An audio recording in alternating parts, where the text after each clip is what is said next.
Yine Rüstem Müəllim göstəriş verir ki, verir əhalinin üstünə. Bizi öldürsün sonra pas.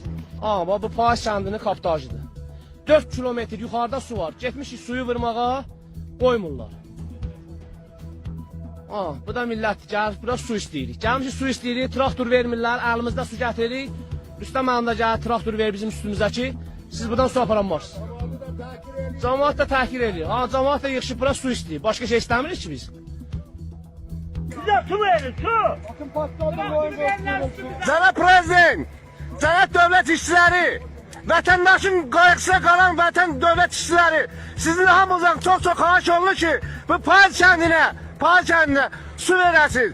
Cəhri qəsəbəsi gəlib Payız kəndini göbəyin üstündən su aparır. Payız kəndi susuz qalıbdır.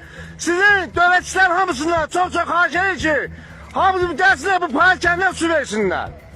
Bax, traktorla Payız cəmaatı ayaqlarının üstündən keçirlər.